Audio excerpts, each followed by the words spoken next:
niwe ugaba ubwami bwose bwo mw'isi kandi ukabugabira ugomba.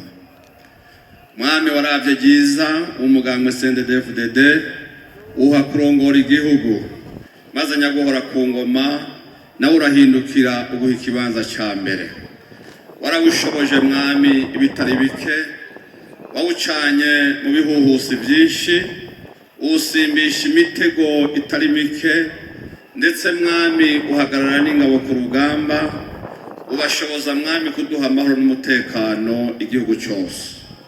Nyaguhora ku ngoma warabashoboje kunga imitima, babanje kubomagura ibisika n'ibihome byatandukanya abantu, maze amacakubiri y'amoko arahunga, amacakubiri y'amadini avaho, amacakubiri y'imigambwe avaho, ndetse twese dusigarana igisumba byose kumva ko turabarundi. Nyaguhora ku ngoma ibyo byose babakoresheje ntibigeze bagira mwami ngo bagire icyo bakorana kimwe batagushize imbere. N'uno munsi mwami dukoraniye hano nta kindi gitangwa atari uguha icyubahiro. None mwami turagushimiye muri byinshi bakoze mwami, urongera ubashoboze n'ibindi.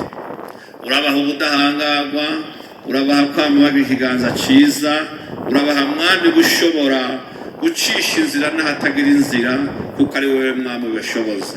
None nyaguhora ku ngoma turagushimiye kuri izi ndongozi nziza waduhaye, duhereye kuri nyene cyubahiro umukuru w'igihugu, tugashira mwami hamwe n'urongoye umugambwe, eka ndetse mwami n'ibindi bikomangoma wabashigikije kugira mwami bashobore gutunganiriza ihanga ryawe.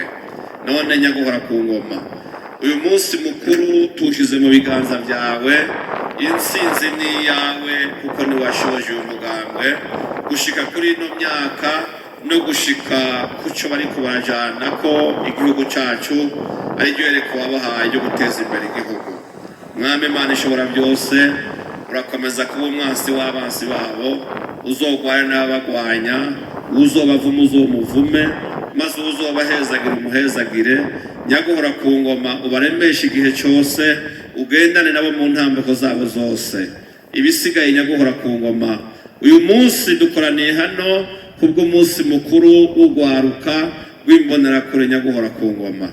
Turagusabye mwami imbonerakure zose aho ziri uziha umugisha kandi uzikoresha iby'ubutwari n'iby'ubuhizi mu izina rya Yesu Kristo. Ubahe mwami guhagarara neza kuko bazi yuko bahagararanye n'Imana itaneshwa kandi idasumba.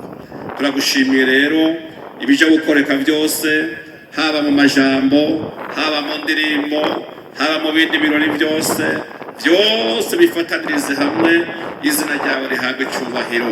Tugusabye bike ariko kubw'ubuntu bwawe n'imbabazi zawe uraduha n'ibyo tutagusabye, tubisabye mu izina rya Yesu Kristo umwami n'umukiza wacu, tugukomera amashi tukuvugiriza impundu kuko uri Imana ibereye gushimwa.